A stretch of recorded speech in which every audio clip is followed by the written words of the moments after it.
Nós vamos iniciar, então, a nossa palestra, nossa última palestra do dia, com o tema Cuidado Técnico e Cuidado Social a partir da avaliação multidimensional da pessoa idosa. Nós temos aqui a doutora Carla Giacomin, já esteve conosco pela manhã. Seja muito bem-vinda. Eu vou apresentar, então, o seu currículo e depois passar a palavra para a senhora. Então, a Carla Giacomin, ela é titulada pela de Geriatria e Gerontologia, tem doutorado em Ciências São Oswaldo Cruz, Centro de Pesquisas René Richaud. Ela é vice-presidente do Centro Internacional de Longevidade do Brasil e consultora para políticas públicas de investimento. Ela é presidente da Frente Nacional do Fortalecimento à ILPI. Então, doutora Carla, passo a palavra para a senhora, então. Muito obrigada. Eu queria agradecer profundamente essa oportunidade do Fórum Social, de estarmos aqui para discutir um tema tão necessário, qual seja a oportunidade, a necessidade, a urgência de nós pensarmos as questões relacionadas ao envelhecimento do Brasil e ao envelhecimento mundial, né? De uma forma muito criteriosa e, ao mesmo tempo, muito responsável. Então, com isso, a gente queria introduzir o nosso tema pensando o seguinte: se a gente fosse pensar na avaliação multidimensional, como foi colocado aqui como nossa proposta, eu vou colocar aqui para compartilhar. Então,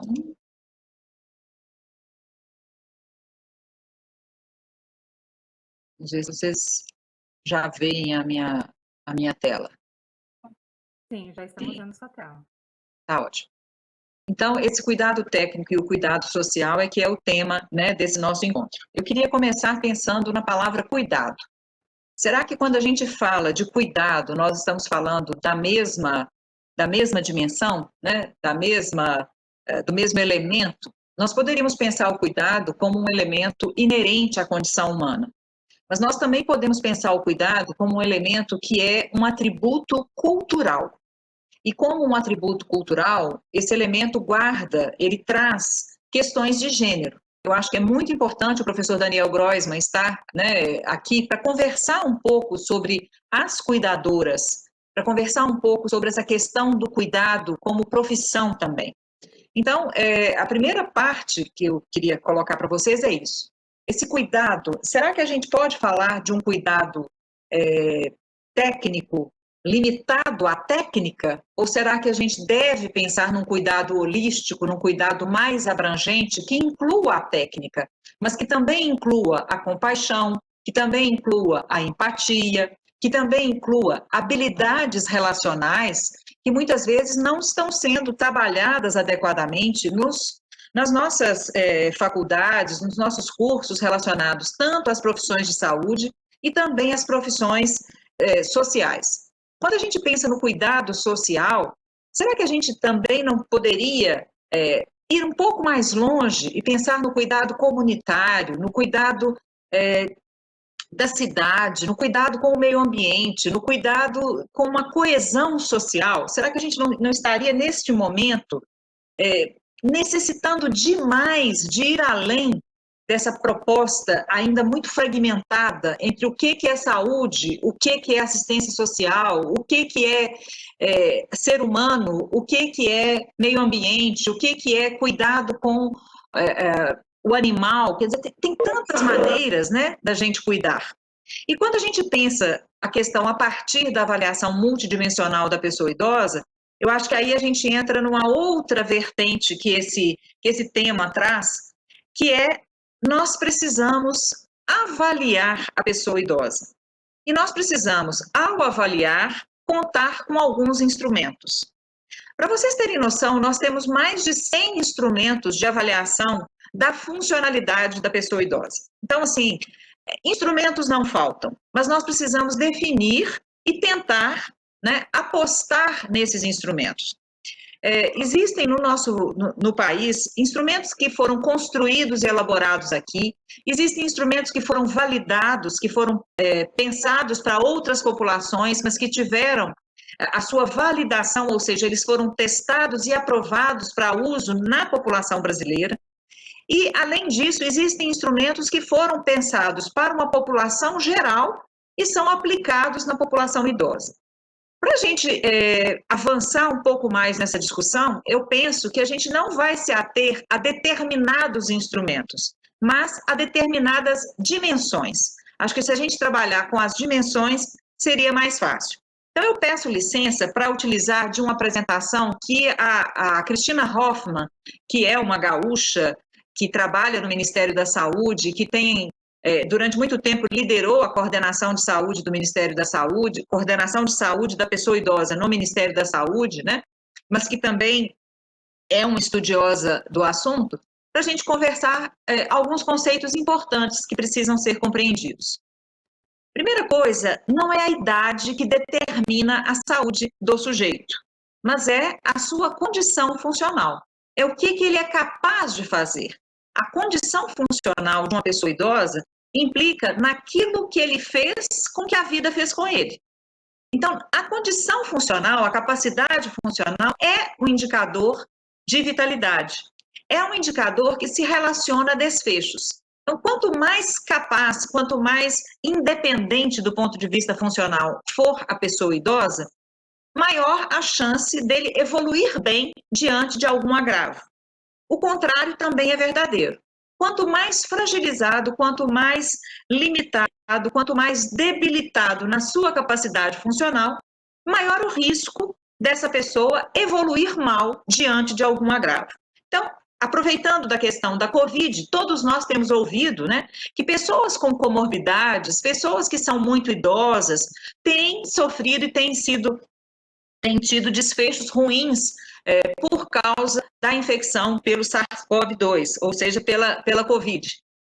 Porém, o que a gente precisa deixar claro, que nem a condição funcional, nem a idade do sujeito podem limitar acesso, nem ao sistema de saúde, nem ao sistema de assistência social. Então, se a gente tiver isso muito claro, né, nós sabemos que o sistema de assistência social, ele está pensado para promover a condição social, a capacidade de integração comunitária, ele está pensado em termos de inclusão social, seja por mecanismos de renda, seja por mecanismos de convívio comunitário, né? Então, esse sistema de convívio social, de renda, ele se soma ao sistema de saúde, que também pretende preservar a autonomia, que também pretende promover a saúde, que também pretende preservar a independência funcional. Mas isso só vai acontecer se não houver limite de acesso e se a gente conseguir produzir um sistema, seja de saúde ou de assistência social, que promovam cuidados integrais. A saúde não resolve as questões da assistência, a assistência não resolve as questões da saúde. Então, aqui nós vamos entrar na necessidade de uma atuação intersetorial, que faça convergir ou conversar ou dialogar tanto os equipamentos da assistência social quanto os equipamentos da saúde. Seja no interesse da promoção, da prevenção, do cuidado longitudinal, do cuidado paliativo, e que inclua não somente a pessoa idosa propriamente dita, mas aí a gente vai um pouquinho além e pensa na pessoa envelhecente, porque o envelhecimento ele é uma construção individual que só faz sentido vivido no coletivo, né? E pensando assim, também é importante que os nossos cuidados integrais alcancem as pessoas que estão envelhecendo ou já idosas, os seus familiares e os seus cuidadores. A meta de qualquer atuação no âmbito da saúde deve ser a gente buscar a preservação da funcionalidade. Por isso, isso não pode acontecer somente na velhice. Isso deve acontecer desde o pré-natal. O acesso a um pré-natal qualificado vai permitir um parto em melhores condições. O parto em melhores condições vai permitir que esse bebê recém-nascido seja acolhido, seja cuidado dentro de parâmetros, né, da puericultura adequados, e assim o acesso a uma primeira infância, o acesso à infância, o acesso à educação, o acesso a ser apresentado a diferentes programas culturais, a diferentes vivências culturais, o acesso a oportunidades de aprendizagem durante tanto a infância quanto a adolescência, o primeiro emprego, a inclusão no meio de trabalho, tudo isso reflete no melhor ou pior envelhecimento. Então, nós não podemos, isso aqui é uma mudança de paradigma, a gente pensar que a gente não envelhece quando a gente faz 60 anos. A gente leva 60 anos para ser considerado idoso. Então, nós não podemos perder essa oportunidade de construir uma perspectiva de envelhecimento ativo e saudável, de inclusão social, de ruptura de preconceito, de enfrentamento de violência, de prevenção de violência ao longo de toda a vida. E isso é o que vai nos permitir preservar a funcionalidade, postergar o declínio funcional, manter a autonomia e manter a melhor independência possível. Para que vocês tenham certeza de que eu não estou falando vamos falar assim, uma ideia absurda, né? Aqui no Brasil, a gente tem um programa chamado IMIAS, que é um estudo da mobilidade, que avalia as repercussões dos eventos de vida na mobilidade da velhice, na velhice. E esse estudo é conduzido no Rio Grande do Norte pelo professor Ricardo Guerra, um fisioterapeuta, e ele demonstra que pessoas que sofrem violência na infância terão problemas de locomoção na velhice. Então, vocês vão falar assim, mas uma coisa não tem nada a ver com a outra. Tem tudo a ver, porque é esse construir da vida que a gente tem que buscar uma construção saudável, socialmente saudável, não só saudável do ponto de vista da saúde, né? Então, eu acho que é muito legal a gente estar tendo essa oportunidade de conversar. Como eu já antecipei para vocês, diversos instrumentos de avaliação estão disponíveis. Cada um deles pode ter as suas vantagens, as suas desvantagens. Nós queremos lembrar que existe a caderneta de saúde da pessoa idosa, que é um instrumento capaz de acompanhar longitudinalmente uma pessoa por até 5 anos, que pode ser preenchida pelas equipes de saúde, pode ter também a participação das equipes da assistência social nesse preenchimento, porque a caderneta ela visa identificar situações de risco e monitorar tanto a vulnerabilidade clínica, quanto funcional, quanto sociofamiliar. Nós temos instrumentos que estão consagrados, como, por exemplo, o mini-exame do estado mental, que é um instrumento que avalia o estado cognitivo da pessoa. Nós temos o teste de mobilidade. Nós temos o índice CATS, que avalia a capacidade da pessoa de se cuidar, de tomar banho, de vestir roupa, de ir ao banheiro, de se locomover dentro de casa, né, de se alimentar. Nós temos também a avaliação de fragilidade, seja a escala clínica de fragilidade, seja o instrumento clínico funcional de medida da fragilidade.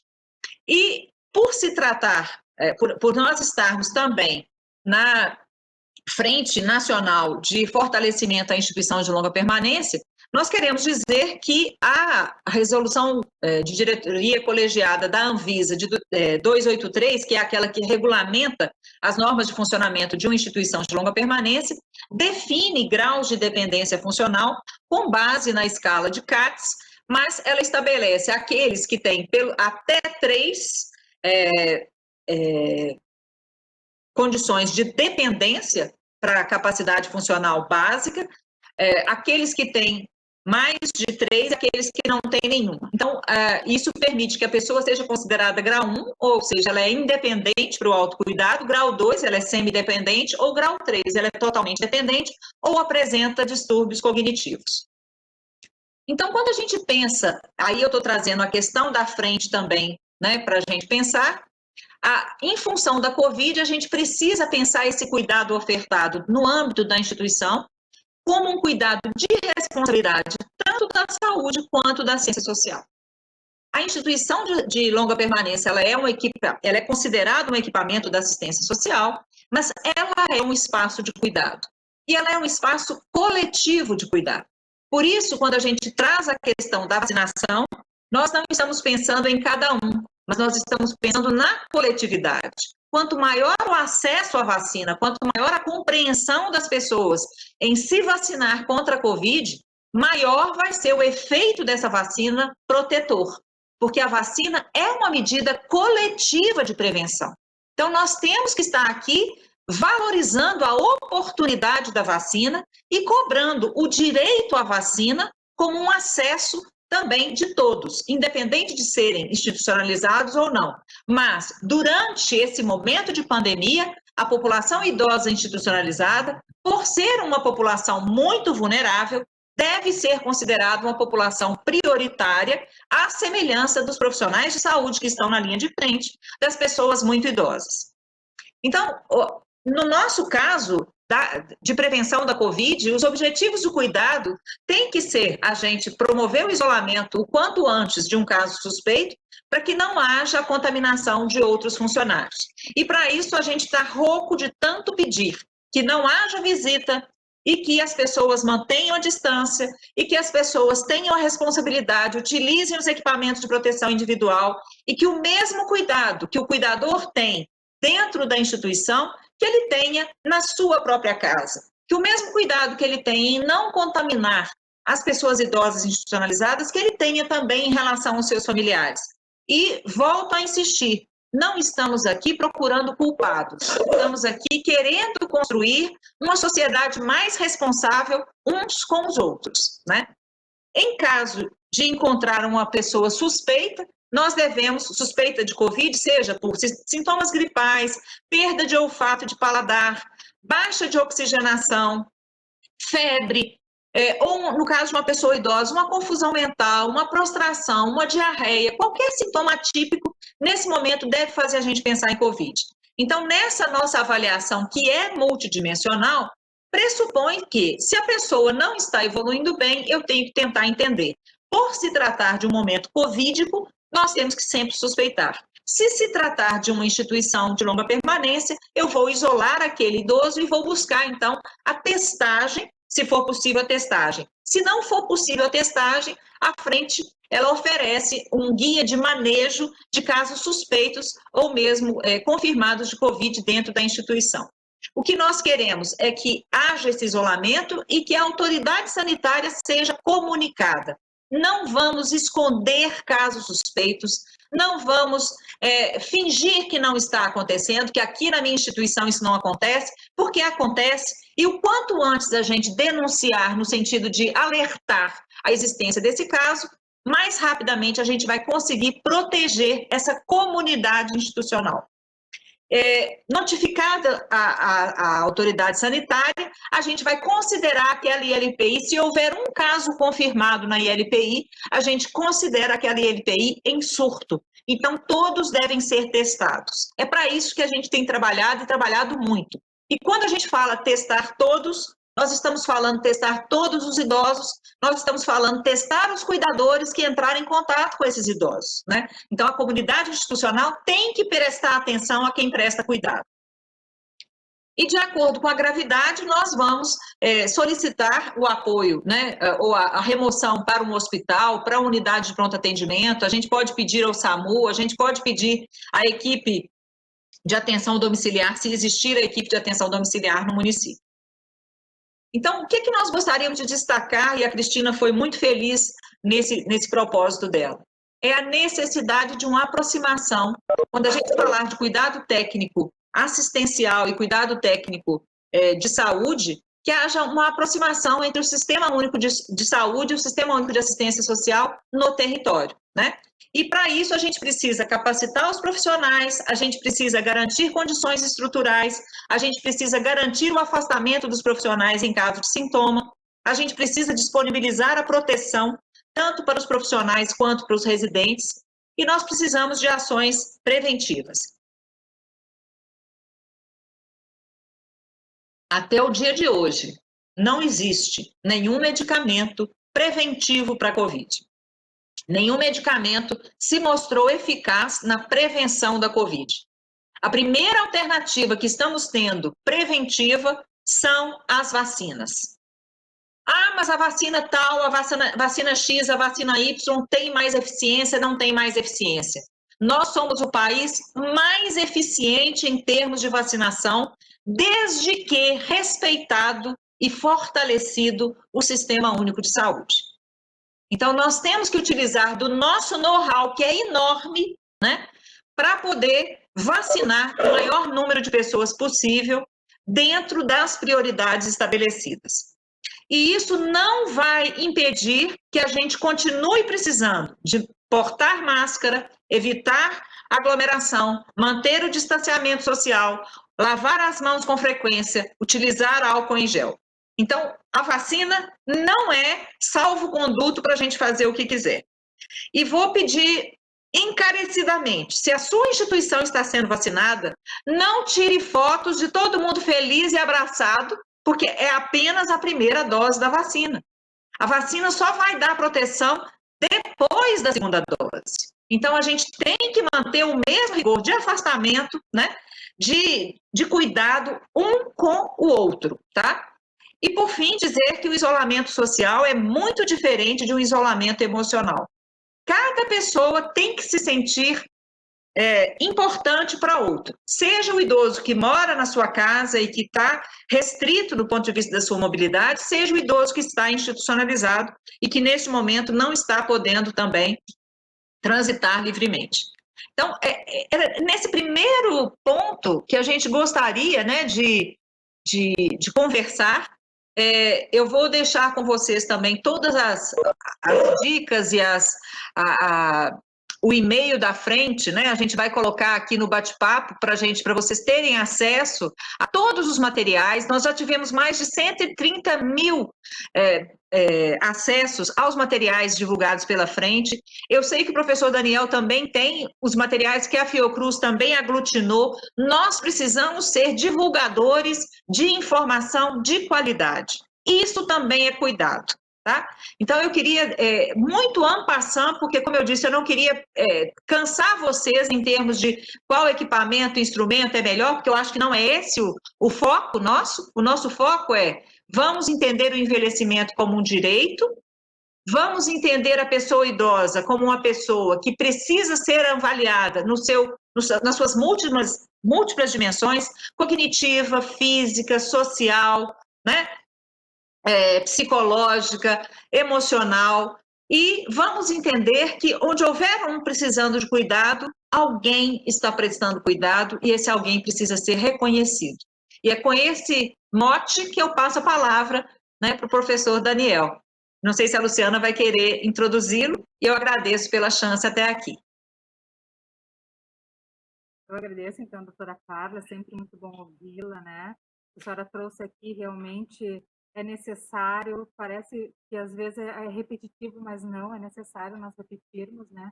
Porque realmente é isso que faz toda a diferença nesse cuidado, principalmente essa população que tem sofrido tanto com a Covid, né?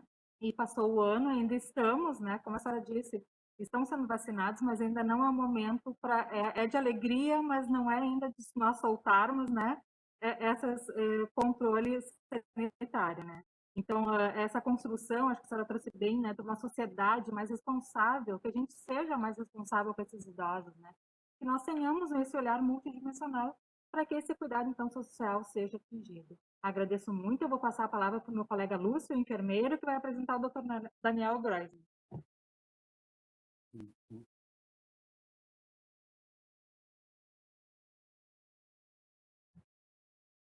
Olá, boa tarde.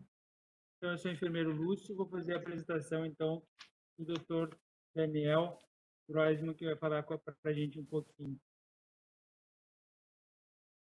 Dr. Daniel é professor e pesquisador da Escola Politécnica de Saúde Joaquim Venâncio, vinculado à Fiocruz, graduado em Psicologia, mestre em Saúde Coletiva e doutor em Serviço Social, coordenador do projeto Cuidando de Quem Cuida, vinculado ao programa Inova da Fiocruz.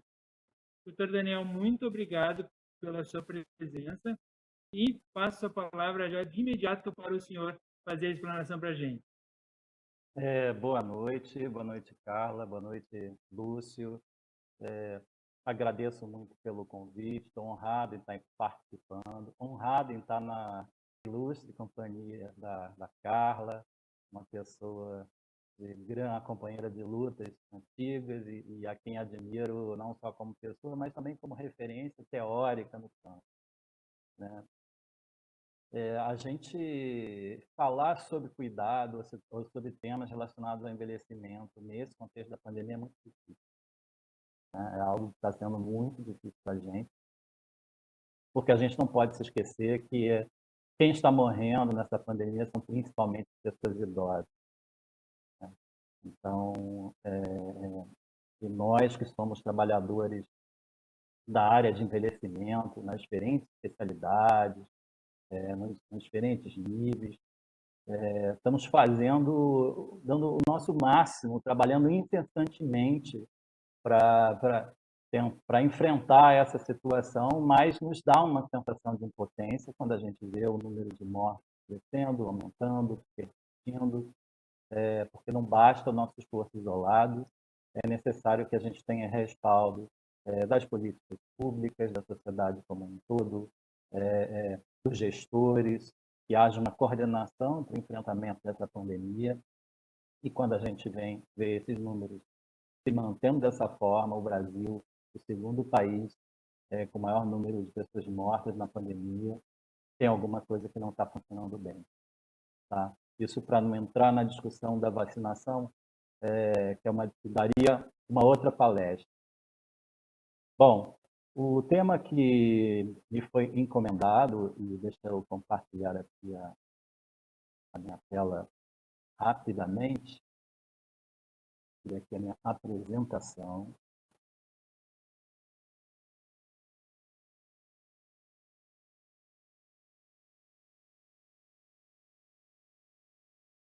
Assim, então tá. A importância da regulamentação da de cuidador, de pessoa idosa, e eu acrescentaria, no contexto da pandemia, porque a gente não pode esquecer desse momento que a gente está vivendo e já dando spoiler. Vocês conhecem a expressão spoiler? É quando você conta o final de um filme ou uma série que a pessoa está dando.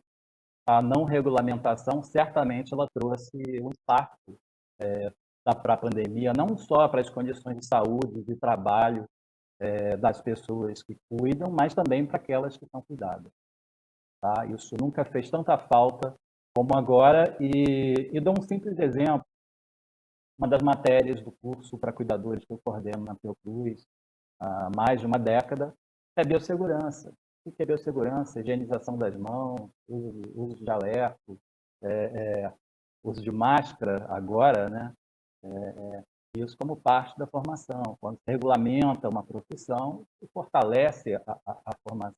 Então, quando chegou a pandemia, tivemos que sair correndo para ensinar, para passar uma série de informações que talvez as pessoas já tivessem, e não sei se todas tiveram acesso a esse conjunto de informações.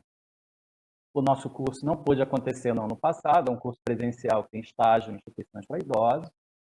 Seria impossível ele acontecer. Mesmo se ele acontecesse de forma remota, como é que ficaria a parte prática ou de estágio? Então, mas até porque é importante dizer, quando a gente pensa em formar pessoas cuidadoras, é importante que elas tenham a vivência do cuidado na sua formação, né? E eu não sei se isso é possível de uma forma remota ou virtual. Esse é um tema para uma outra discussão que, inclusive, nós estamos fazendo um outro fórum que eu estou participando, que é a Rede dos Formadores de Cuidadores. Tá? Quem tiver interesse em participar, pessoas envolvidas na formação, coordenem curso, participem de projetos de formação, entrem em contato. Tá? Tem uma discussão interessante que a gente está fazendo, né? Eu venho coordenando um projeto chamado Cuidando de Quem Cuida, na Fiocruz.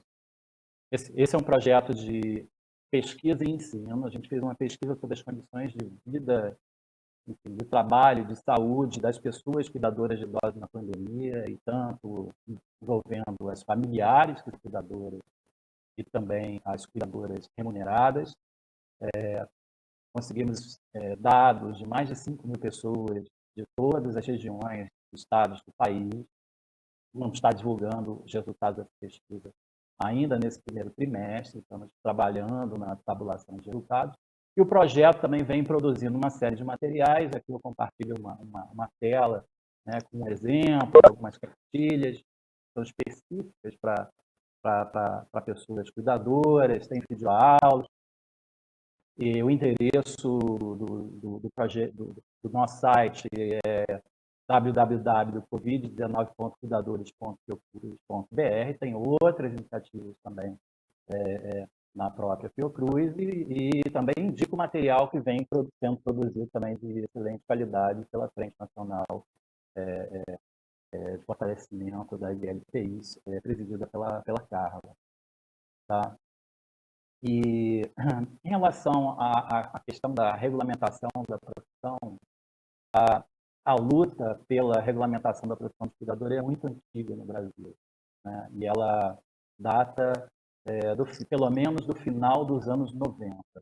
A atividade de cuidar de uma pessoa idosa é muito mais antiga do que isso, mas talvez ela não tivesse a identidade como algo que pudesse se transformar numa profissão. Isso acontece nessa virada do século XX para o século XXI, que é uma época em também que a população idosa é descoberta no Brasil como um público-alvo beneficiário de políticas e serviços.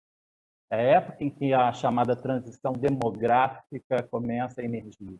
Tá? E aí, só para citar alguns exemplos para vocês, não é à toa que uma série de legislações também voltadas para a população idosa surgem nesse período. A Política Nacional do Idoso, meados da década de 90, a primeira política de saúde do idoso, em 1999, que inclusive trazia um glossário com o conceito do que significava cuidador, o Estatuto do Idoso, em 2003. Então, é uma época em que há uma preocupação, uma visibilidade para esse campo e também a expansão de um mercado de trabalho e de serviço. Tá? E é quando começa uma luta para se tentar transformar um trabalho, uma atividade, numa profissão. E até hoje não conseguimos. Tá? Então, estamos falando aí de uma luta de mais de 2 décadas, o que é muito tempo pensando no cenário de transição etária e epidemiológica que a gente se encontra no país. Importante mencionar um conceito importante quando se fala sobre o trabalho de cuidado, é a ideia de crise de cuidado. Tá? A gente fala da transição demográfica, mas talvez se fale menos, ou se discuta menos, ou se reconheça ainda menos a existência de uma crise dos cuidados. O que consiste a crise dos cuidados?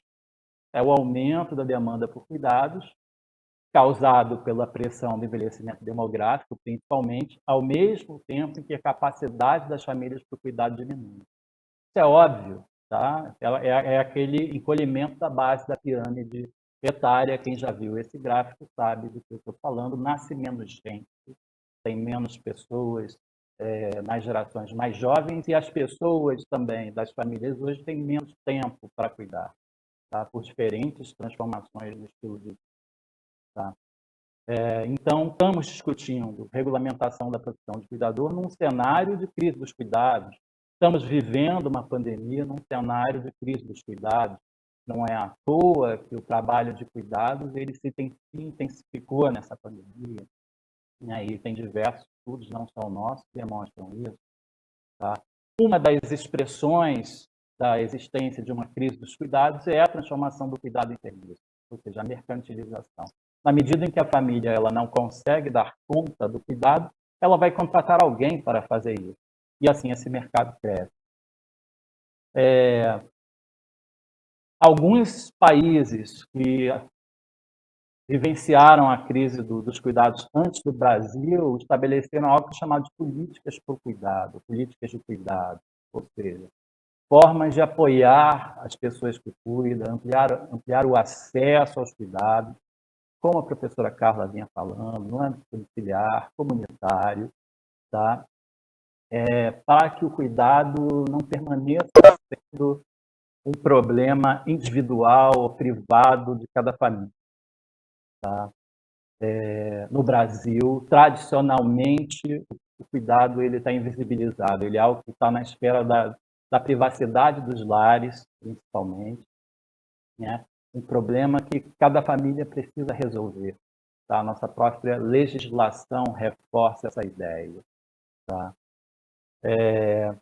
Isso é chamado de familismo, ou seja, a crença de que as famílias vão dar conta das necessidades de cuidado dos seus membros. Tá? Essa ideia de que o problema do cuidado é um problema principalmente das famílias. Mas isso é uma fórmula que não funciona. Tá? E cada vez vai funcionar menos, como a gente está cansado de ver e vai ver ainda mais. Tá? Porque as famílias, será que todas as famílias vão conseguir dar conta das necessidades dos seus membros sem nenhum tipo de ajuda? Né? Qual é o impacto disso para as mulheres? Porque quando a gente fala de famílias, a gente está falando de mulheres, principalmente. Então, 90% das cuidadoras são mulheres, tanto cuidadoras familiares quanto cuidadoras remuneradas e não familiares. E o que acontece com as pessoas que não possuem família? Ou que a família não tem tempo, ou que a família não tem recurso para contratar uma cuidadora. Isso o mercado vai conseguir resolver? Não vai, porque já não conseguiu resolver. Tá? Nem para quem tem recurso. Tá? Então, a ideia da gente defender políticas de cuidado, e a regulamentação da profissão de cuidador é um dos componentes de uma política de cuidado, é que o problema dos cuidados possa ser uma responsabilidade coletiva, compartilhada, haja uma corresponsabilização sobre o problema dos cuidados. Dialogando com a palestra da Carla, que falou sobre cuidado social, me lembrei de um texto da Mary Daly e da Janet Lewis, chamado O Conceito de Cuidado Social e Análise dos Estados de Bem-Estar Social. É uma tradução, eu tenho esse texto em inglês e espanhol, não existe em português, até onde eu saiba. Mas o que essas autoras discutem é que os estados de bem-estar social, ou seja, os sistemas de seguridade social como um todo, compreendendo previdência, saúde, assistência social, educação, enfim, o conjunto das políticas voltadas para promover o bem-estar da população, seja organizado tendo o elemento cuidado como item central. Tá? E isso é muito importante que a gente possa fazer essa reflexão, porque a situação de quem cuida e de quem precisa de cuidados, ela está cada vez mais difícil, enfim, face à ausência de avanços de políticas de cuidado para o Brasil, e aí é melhor a gente pensar num sistema de cuidado, num sistema integrado, num sistema unificado, que tenha que pensar desde o cuidado da criança, do cuidado da pessoa com deficiência, o cuidado das pessoas que ficam doentes, e também o cuidado dos idosos. Tudo isso faz parte do mesmo problema. Tá? E a situação das pessoas que cuidam, que são cuidadas, quando não há preocupação sobre isso, ela se torna dramática, os casos de violência, abandono, negligência, criminalização de cuidadores, principalmente familiares, eles só tenderão a aumentar. Né? Enfim, mas onde está a responsabilidade do Estado?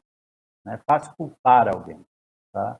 Mas que recursos, que acesso essa pessoa tem?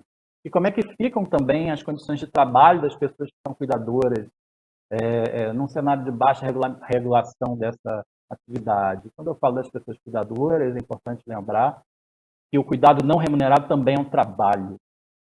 Tá? Também é um trabalho, envolve obrigação, envolve esforço, envolve conhecimento, envolve técnicas, inclusive. Né? Envolve sentimento. Né? E não é reconhecido como um trabalho. Não é contabilizado como um trabalho. Tem pessoas que, enfim, um artigo da doutora Carla, com base no estudo ELSE Brasil, aponta que 1 em 4 cuidadoras familiares deixou de estudar ou trabalhar para cuidar de uma pessoa idosa. Tá? E isso não tem o reconhecimento da sociedade. Né? E essa pessoa não tem férias, não tem folga, não tem quem a substitua, não contabiliza para o seu tempo de previdência social, enfim, as pessoas estão numa situação muito difícil nessa pandemia. Tá? E, ao mesmo tempo, também, as cuidadoras remuneradas, tradicionalmente, elas estão no âmbito do trabalho doméstico, historicamente explorado no país, tem relações com o nosso histórico escravagista, né? O contingente de trabalhadoras domésticas um alto índice de informalidade, baixo acesso à escolarização, sua maioria mulheres, sua maioria negras, e que estão, inclusive agora, as condições se agravaram de exploração, enfim, tanto das trabalhadoras domésticas, como inclusive das cuidadoras. Tem N situações que chegaram ao meu conhecimento, sobretudo no início da pandemia, plantões sem nenhum descanso, enfim, são casos que talvez eu nem tenha tempo para contar, mas um me chamou a atenção, que era uma cuidadora que tinha que trabalhar 15 dias ininterruptos, 24 horas. Tá? Quem consegue trabalhar dessa forma? Tá? Outras que sofriam assédio, outras que não tinham acesso à EPI, várias que não conseguiram acesso à testagem. Eu estou falando principalmente das cuidadoras domiciliares, porque a gente tem que lembrar, a maioria dos idosos é cuidado nos seus domicílios.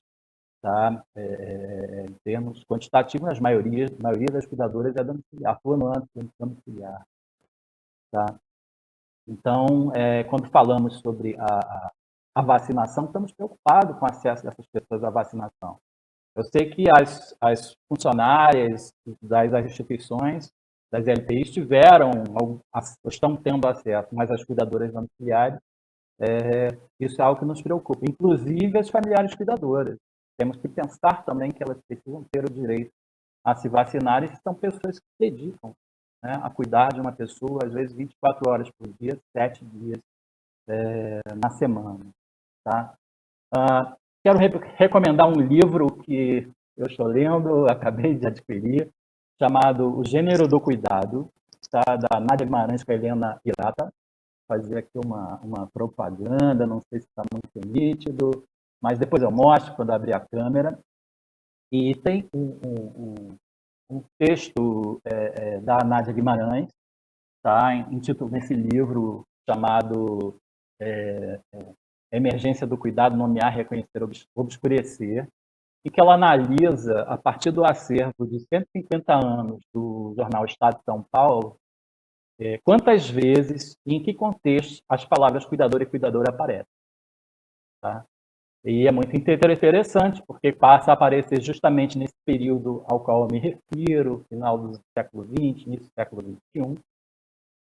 Né? E diz ela, né, cuidador e cuidadora são a forma como essas pessoas se autonomeiam, diferenciando-se de outros provedores de cuidado.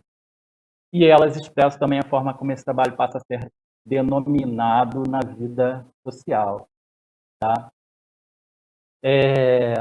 E tem uma frase que ela fala que é o seguinte: a consagração rápida e recente dessa nova palavra não é casual. Ela nomeia uma ocupação que se impôs, cuja presença no mercado de trabalho desafia as conjunturas. Tá? E não é à toa que estamos aqui hoje debatendo a regulamentação de uma profissão. Tá? Regulamentar significa desafiar uma conjuntura que desafia, que desvaloriza e invisibiliza esse trabalho. Tá? E tem uma outra passagem, deixa eu consultar aqui, só para eu ver o horário, às vezes eu vou falando, não, ok.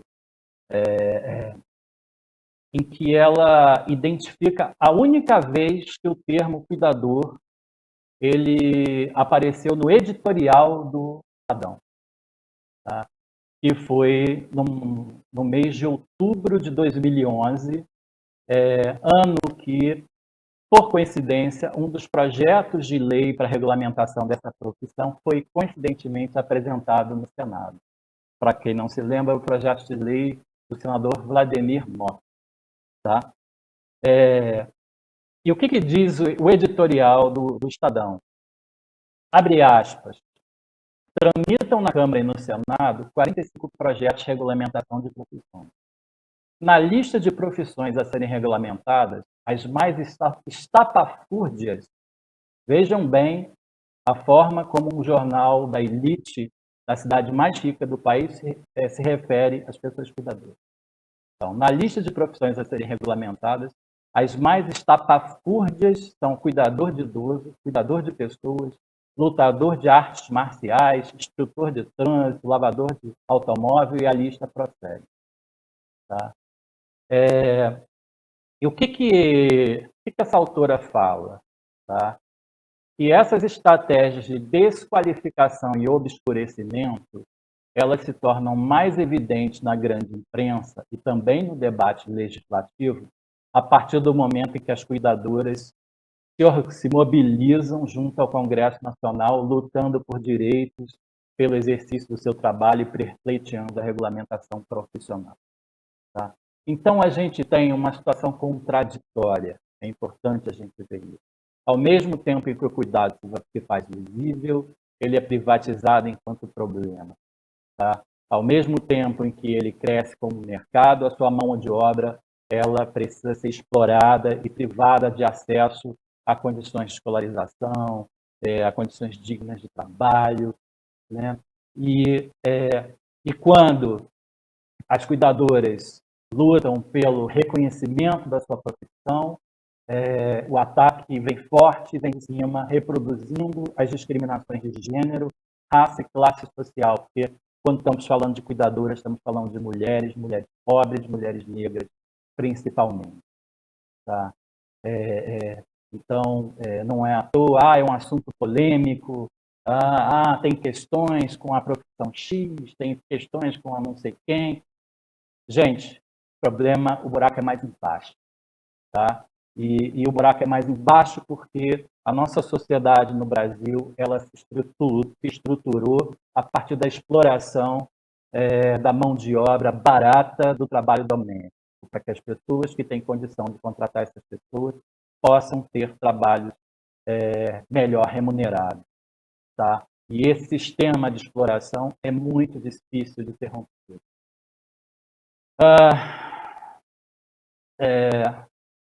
Rapidamente, já estou encaminhando para a conclusão, porque eu também não quero cansar aqueles espectadores e quero abrir espaço para o debate. Tá?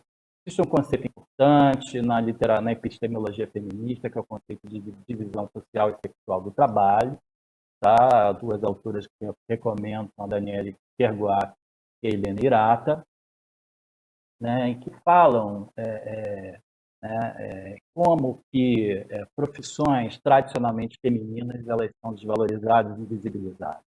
Né? O exemplo mais marcante é o trabalho doméstico, não remunerado, que sequer é visto como um trabalho. Né? Mas também as profissões associadas a isso são desvalorizadas, ao passo que profissões masculinas tendem a ser valorizadas. Isso é um conceito importante. Quem tiver interesse tem farta literatura sobre isso. Quem tiver interesse em aprofundar sobre isso pode procurar, mas a não regulamentação da profissão de cuidadora, ela reforça a divisão social e sexual do trabalho, que desvaloriza o trabalho feminino. Ela mantém, então, esse status quo. Do ponto de vista formal, cuidadoras e cuidadores estão reconhecidos como ocupação desde o início dos anos 2000, pela classificação brasileira das ocupações do Ministério do Trabalho. Essa é a principal base legal para o exercício dessa atividade, mas uma ocupação muito diferente de uma profissão. Uma profissão tem uma lei específica. Né? Quando se pensa numa profissão, quando você faz uma lei para regulamentar uma profissão, existe uma série de ganhos, né, tais como requisitos de acesso, definição de atribuições, além, enfim, entre outros fatores. Tá? Então, a ocupação é algo fracamente regulado, é uma ocupação de livre exercício, na verdade. Qualquer pessoa pode exercer, independente de ter ou não uma formação específica para isso. Então, por que profissionalizar os cuidados? Tá? Garantir uma formação inicial e continuada para as pessoas cuidadoras, rompendo com a ideia de que o cuidado possa ser uma vocação ou uma questão de boa vontade ou paciência. Tá? Delimitar atribuições, aumento da segurança para quem cuida e tem cuidado, contribuir para a melhoria das condições de trabalho, integrar as cuidadoras às políticas públicas. Tá? A gente tem uma série de projetos de lei, tá? Que andaram, retrocederam, deram certo, deram errado, mas não saíram no final. Não tivemos nenhum projeto que virou lei. Tá? A gente tem aí uma série de projetos que estão arquivados, e tivemos um projeto que foi aprovado em 2019 no Congresso Nacional, PLC 11/2016, mas foi vetado, né? Vetado pela Presidência da República. O veto foi mantido no Congresso Nacional depois, e os argumentos das pessoas que atacaram esse projeto, eles são muito semelhantes àqueles do editorial do Jornal Estado de São Paulo que eu li para vocês. Essa sessão da análise do veto está disponível no YouTube e eu recomendo que vocês assistam para terem ideia do que eu estou falando. Tá? Então, sim, deixa eu mostrar. Essa é uma foto com a Ana Gilda, que é a presidente da Associação dos Cuidadores do Estado do Rio de Janeiro, num dia que a gente foi no Congresso Nacional para sensibilizar lideranças parlamentares sobre a questão da regulamentação, sobre a questão do veto. E lembro que é muito importante que as cuidadoras sejam convocadas a participarem, enfim, dos debates, dos espaços, através das suas representações, nos diferentes fóruns. Né? E eu acho que eu já estou querendo terminar, para sobrar tempo para o nosso debate. Tá? Mas eu tenho aqui dois últimos slides. Tá? Quais são os impactos da não regulamentação da profissão? Tá? Primeiro, isso impacta especialmente sobre as mulheres, tá? Que são a maior parte da força de trabalho cuidadora. Tá? Reforça os preconceitos de gênero, classe e raça em relação ao trabalho doméstico de cuidado. Mantém a situação de desproteção social e fragilização das condições de trabalho das cuidadoras, e isso nós sentimos muito nessa pandemia. Tá? Isso, se você desvaloriza quem cuida, você atinge também quem é cuidado, porque são dois lados de uma mesma moeda. Então, é impossível você ter pessoas bem cuidadas se as cuidadoras estão sendo massacradas. Tá? Então, isso atinge também as pessoas que necessitam de cuidado. Cuidar de quem cuida, você está cuidando de dois. De quem cuida e de quem é cuidado. Tá? O cuidado como valor, ele é desvalorizado. O cuidado como direito, ele não é reconhecido. Tá? A não regulamentação da profissão reforça essa ideia de que o cuidado é um problema privado, a sua invisibilidade como problema público, e agrava a assim chamada crise dos cuidados, e atinge, acrescento eu, a todas as profissões que também estão no campo dos cuidados. A desvalorização do cuidado como valor e como direito atinge a todos nós como sociedade, porque todos nós precisamos de cuidado e precisaremos mais à medida que envelhecemos, né? E atinge também as profissões que estão no campo do cuidado, que são desvalorizadas junto. Tá? Esse é um recado indireto. Quem entendedores entenderão. Né? E aí, e como fez falta a regulamentação dessa profissão numa pandemia que atinge os idosos, né, que atinge as pessoas cuidadoras, né, enfim, não temos nem condição de mensurar o impacto disso na vida, no número de óbitos, né, dado que o principal grupo atingido são os idosos, sobretudo aqueles que precisam de cuidado. Tá? Então, fico por aqui, mostro um slide que já apresentei algumas vezes, que é o Por que Precisamos de Movimento para os Cuidados, tá? Da Débora Stone, que ela defende 3 direitos para cuidar. Primeiro, que as famílias possam cuidar de seus membros e recebam ajuda para tal. Segundo, o direito dos cuidadores remunerados de prestarem cuidados humanizados e com qualidade, sem comprometerem o seu próprio bem-estar. Por fim, o direito ao cuidado deve significar que aqueles que necessitam de cuidados possam recebê-los. Tá? Agradeço a atenção, agradeço a paciência e estamos aqui para as perguntas, que eu espero que venham.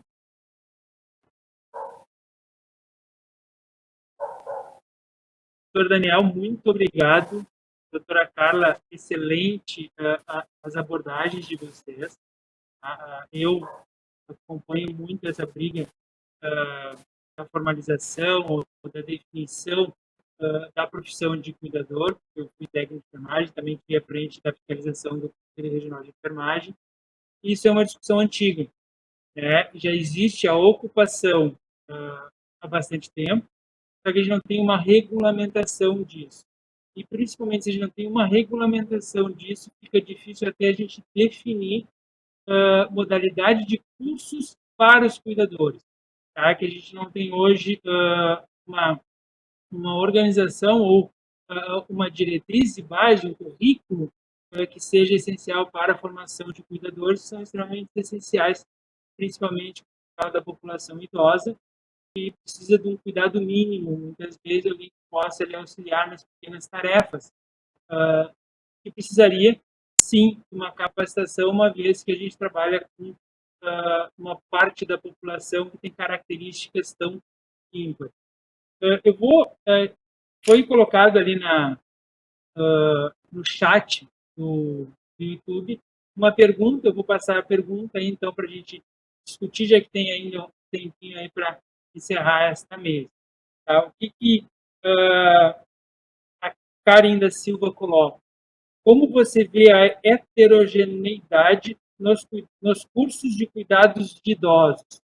Ela gostaria de saber, então, como é que é visto isso, essa diferença tão grande entre qualificação, entre cursos que oferecem uma modalidade de currículo, outros que oferecem outro tipo de capacitação e qualificação. Só uma pergunta, se existir um conjunto de perguntas, será que é interessante agrupar, fazer 2, 3, a gente responde, vai uma a uma? É só uma dúvida, tá? Uma questão de ordem, Não, vamos virar.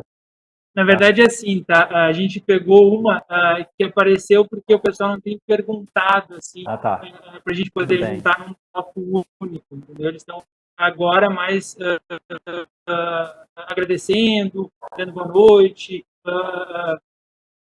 parabenizando pelo excelente debate, e por isso que a gente pegou essa aí, que chegou assim no meio das conversas. Tá. É porque eu acho que também tem uma aqui no chat, tá? O que poderia ser feito para a regulamentação da profissão, de que cuidadores falamos, ocupação, cuidador informal, técnicos em cuidados. Tem uma outra pergunta que apareceu aqui e que eu vou juntar, tá bom? Vou tentar fazer essa junção e a Carla fica à vontade para compartilhar, tá? Então, como eu vejo a heterogeneidade nos cursos, né? Eu vejo com preocupação, como todas as pessoas que eu conheço, que atuam nessa área. Né? Nós que lutamos pela regulamentação da profissão, lutamos por um currículo mínimo, né? Por uma escolaridade mínima, por uma carga horária mínima. Mas sem a regulamentação, isso não acontece. Né? Um dos efeitos da ausência da regulamentação é que a formação, primeiro, ela é optativa. Tá? A pessoa ela faz se ela tiver possibilidade. Tá? E muitas vezes não tem possibilidade, tá? Porque o curso custa caro ou mais caro do que ela pode pagar, porque ela não tem tempo, porque ela não tem acesso, por N razões. Tá? E sem a regulamentação também, a carga horária ela é muito variada, tem cursos que são muito pequenos, tem cursos que são maiores. É importante distinguir o que é uma qualificação profissional, que é considerada como a formação básica, mínima, tá? Não obrigatória, mas a formação básica, daquilo que são cursos livres ou de atualização, ou seja, que a pessoa possa complementar uma vez que ela tenha a qualificação básica. Existe também o curso técnico da dor, com 800 horas, na nova versão do catálogo de cursos técnicos do MEC, que podem ser complementados com estágio, mas se o curso é opcional, né, enfim, a possibilidade das pessoas, tanto a oferta desse curso como a demanda, elas vão ser menores. Tá? E muitas vezes as pessoas que atuam como cuidadoras têm uma necessidade imediata de trabalhar. Então é difícil fazer também um curso muito longo sem que hajam políticas de elevação da escolaridade de cuidadores. Nós temos grandes exemplos no passado de políticas de elevação da escolaridade de trabalhadores da saúde, né? Por exemplo, na enfermagem, todo o esforço que foi feito para transformar os auxiliares em técnicos, né? Existe esse know-how, existe uma estrutura de escolas técnicas, né, que poderia ser mobilizado, né, num curso de formação por cuidado. Até já se tentou isso, e não se conseguiu. Esse é um tema para um outro debate, eu tenho que ter explicado sobre isso, inclusive. Tá? Agora, cuidador informal, cuidador formal, eu quero falar o seguinte: eu não utilizo mais, já utilizei no passado, tá? Isso existe, é utilizado na literatura, inclusive nos primeiros textos sobre cuidadores e cuidadoras, cuidado formal, cuidado informal, mas eu não trabalho mais com essas categorias hoje. Tá? Eu acho que é complicado a gente chamar de cuidador formal, ou enfim, alguém que está trabalhando numa situação de informalidade do ponto de vista trabalhista.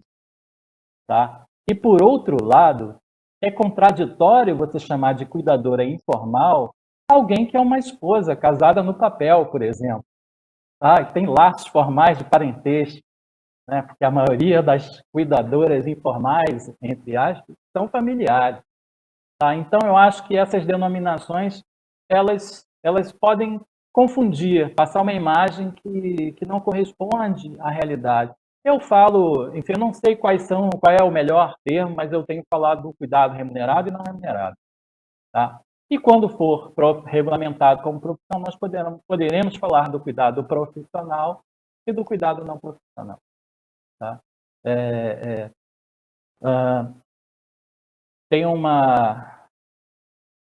Eu vou falando, mas se tiver pergunta, sim, vou passar a palavra para a Carla, mas vou emendar na pergunta do Arthur Moreira Neto, mandar um abraço para ele. Como você vê os cuidados prestados por idosos a idosos, tá, mais velhos?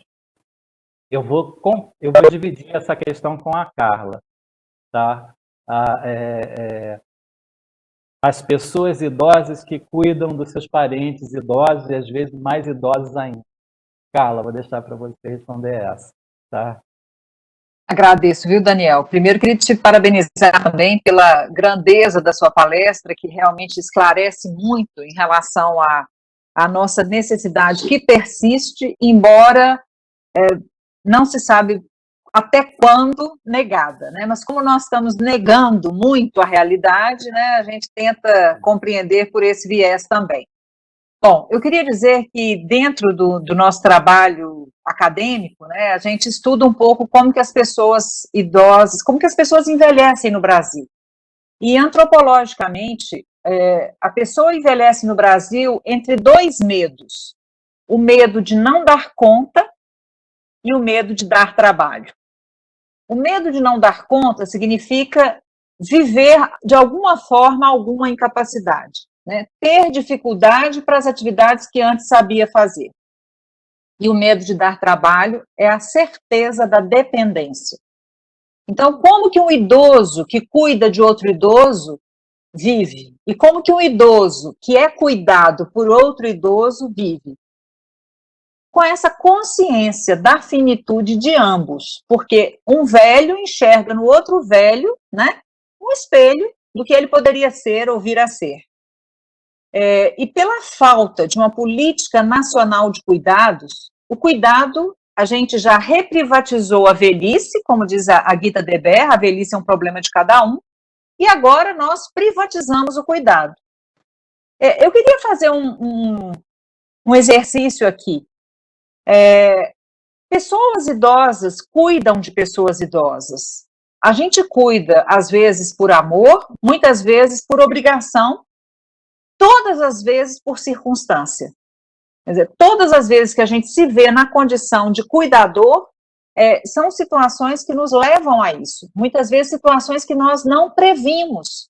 Às vezes você vai dormir filho e acorda cuidador do seu pai. Você vai dormir esposa e acorda cuidadora do seu marido, né? Então, nós precisamos vislumbrar, enquanto sociedade, a perspectiva de uma política nacional de cuidado continuado. E para isso, nós temos que ser um pouquinho menos contraditórios, porque como que numa regulamentação de atuação dentro da ILPI, nós prevemos que haja X cuidadores para cada X idosos e nós não regulamentamos essa profissão. Quer dizer, nós chegamos ao cúmulo, né? A gente criar uma norma que não se sustenta. Por outro lado, eu estou nessa luta com o Daniel e com tantos outros, né, Daniel, que são inomináveis, o número de pessoas que já trabalham conosco nessa tentativa, e essa demanda de profissionalização de cuidador, ela existe desde a década de 90. Então, passaram-se vários governos, várias legislações, e nós não conseguimos emplacar. E quando, por fim, foi emplacado com todas as suas fragilidades e vantagens, tudo foi vetado. Então, é uma perda de tempo, de dinheiro, é uma perda de energia e é um contrassenso. Só para vocês terem uma ideia, a Organização Internacional do Trabalho fez uma pesquisa em 46 países com relação à oferta de cuidados continuados, de cuidados de longa duração na população. E dos 46 países, o Brasil entra com um déficit de 100% nos seus cuidados de longa duração. A mim foi pedido antes a questão do cuidado técnico e do cuidado social, né? Basta eu dizer para vocês que o Brasil tem hoje menos de 1%, né? Ao que tudo indica, né? Menos de 1% de idosos institucionalizados. Mas nós não temos um cadastro único das instituições. Então, nós não sabemos quantas são, quem cuida, como cuida, de quem cuida, em que circunstância cuida e nem quanto custa cuidar. Bom, então nós não queremos que institucionalize, porque a última coisa que pode acontecer é levar para um ILPI. Assim está posto em todos os nossos arcabouços jurídicos, né? Bom, e qual que é a alternativa para quem não pode ir para a instituição? É ser abandonado dentro de casa? É ser negligenciado dentro da família? Né? É ter uma família que mal cuida porque não sabe cuidar? É ter um cuidador que é o vizinho, que eu pago R$30 para ele dar um banho e ele continua, né, na condição, né, de informalidade e de pouco cuidado, vamos falar assim, consigo mesmo e com o outro. Eu não ofereço técnicas de como tirar da cadeira, de como deitar, porque eu não posso dividir o meu saber com ninguém, eu não posso compartilhar, porque esse ato é meu. Gente, nós não damos conta disso mais não, né? O envelhecimento pede uma revisão dos nossos paradigmas, inclusive esse. Então, a pergunta que a Frente Nacional coloca, que eu coloco, é isso: como você quer ser cuidado quando for a sua vez de envelhecer? Se você pretende ter uma instituição acolhedora, ou ter uma chance de ser bem cuidado por um cuidador regulamentado, comece a lutar por isso agora. Porque, pelo visto, aqui nesse país, as coisas demoram muito. Eu recebi uma pergunta aqui sobre a velhice LGBT. Né?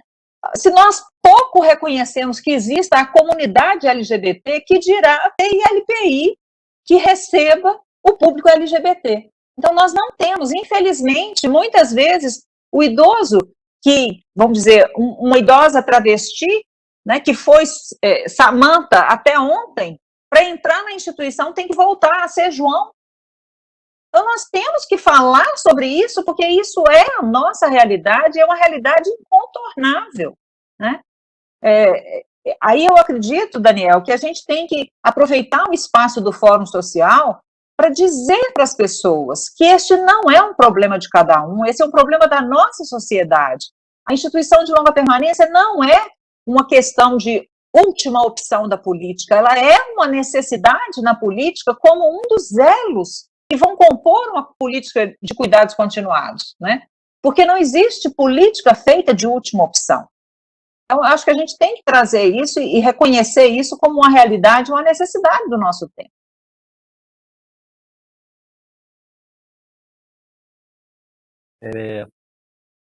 Eu esqueci de comentar uma parte de uma das perguntas, tá? Que é o que poderia ser feito para a regulamentação da profissão. Bom, A gente já fez muita coisa, tá? E quando eu digo a gente, é muita gente, tá? Pessoas pioneiras do campo da gerontologia, cuidadoras, associações das cuidadoras, diversas pessoas que são trabalhadoras e militantes do campo da gerontologia de diferentes gerações, tá?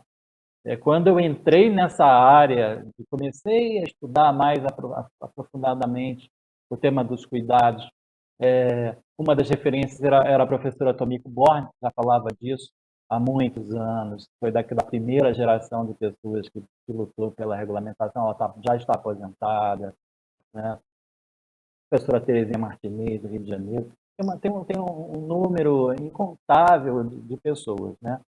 Agora, um projeto de lei, para ele ser aprovado, para ele se tornar lei, ele tem que ter pressão, tá? Tem que ter pressão popular, tá? Tem que ter pressão da sociedade.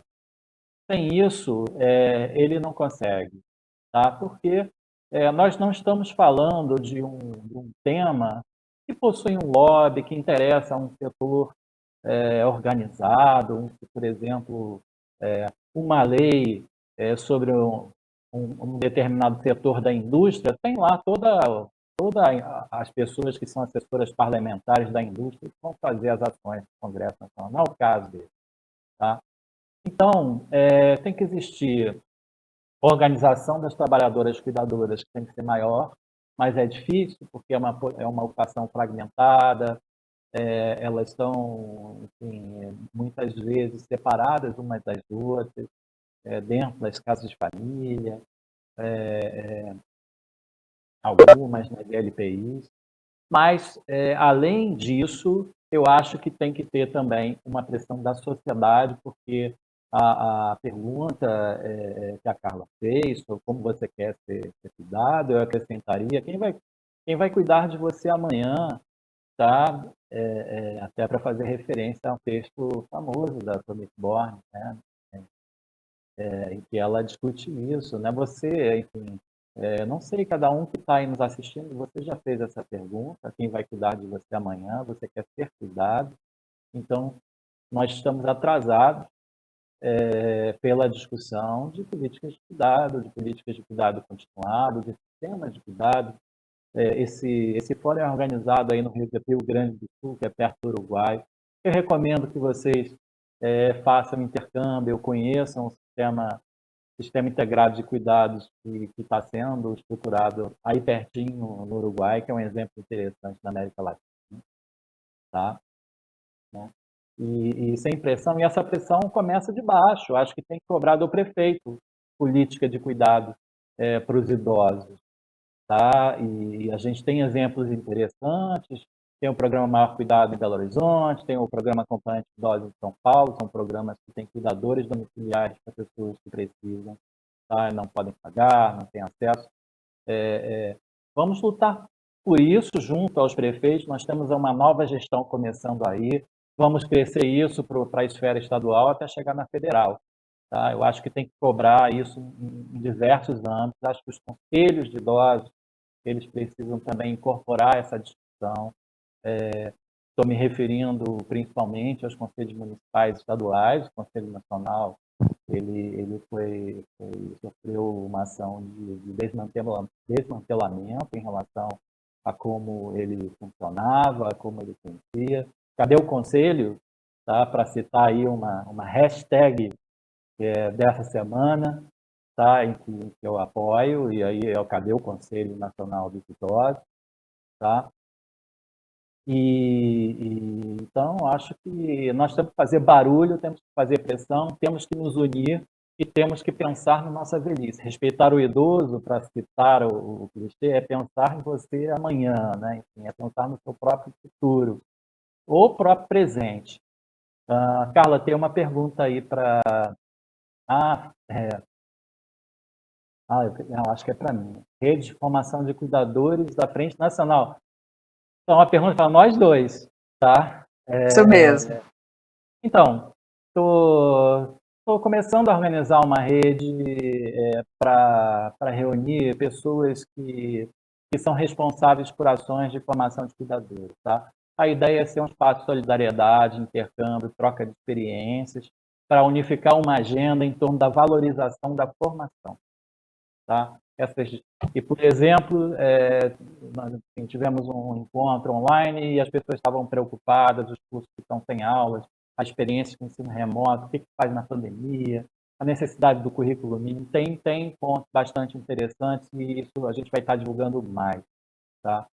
E passo a palavra para a Carla para falar aí sobre a Frente Nacional e as perspectivas. Eu acho também que essa ação do Daniel, da qual eu também faço parte, né, a gente apoia e a gente integra essa rede que o Daniel está formando juntamente com a professora Ieda e com outras pessoas, né, Ieda Duarte, de São Paulo, e outras pessoas, é muito nessa ótica de todas as vezes a gente empaca no mesmo degrau. Bom, e quanto tempo vai durar o curso, e quanto tempo, quais são as competências, e as atribuições, e o que pode, o que não pode, e pode aprender a medir pressão, e pode medir glicose, e não pode fazer nada disso, e como é que faz e tal. Então, acho que é por isso que a gente tenta, ao máximo, dialogar, criar um espaço de diálogo, né, para que a gente possa consolidar um corpus teórico que nos ajude, que nos favoreça na hora da gente pleitear alguma coisa a mais. E no âmbito da Frente Nacional, a gente nunca achou que a Frente chegaria aonde chegou e assumisse o papel de protagonismo que ela assumiu, né?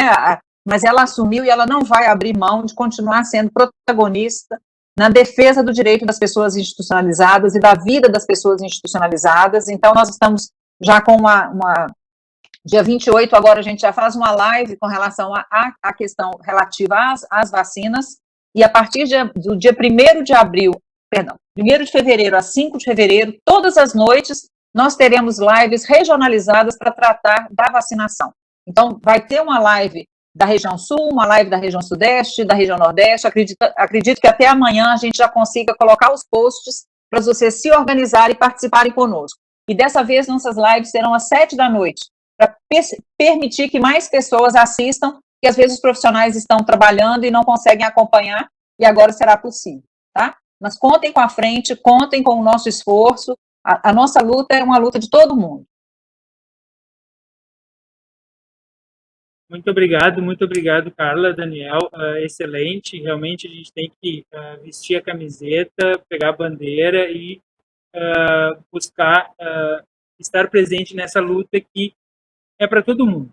Tá? Todo mundo vai envelhecer, todo mundo vai precisar, todo mundo vai ter suas necessidades. Adorei aquela questão de ter medo e ficar dependente de outra pessoa. É assim que muitos se sentem quando pensam no envelhecimento.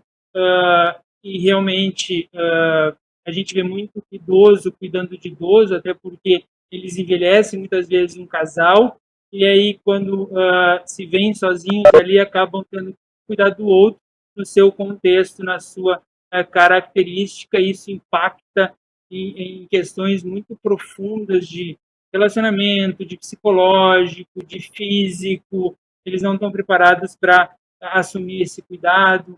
Enfim, então a gente tem que evoluir muito e buscar políticas que realmente possam ofertar cuidados adequados. O que a gente vê muito hoje é a questão de se judicializar para conseguir uma home care, se judicializar para conseguir uma instituição de longa permanência para cuidar desses idosos. Isso já é um desgaste muito grande até para a gente conseguir uma assistência de qualidade. Muito obrigado mesmo, excelente palestra dos dois. Quero agradecer a todos que nos acompanharam até agora, e lembrando que o fórum continua amanhã, e que participem com a gente, então, dessas grandes discussões, palestras excelentes, profissionais maravilhosos que estão trazendo para a gente aqui informações brilhantes. Muito obrigado a todos, uma boa noite a todos, então. Boa noite. Viva o SUS e viva o SUAS. Exatamente. Obrigada. Obrigado.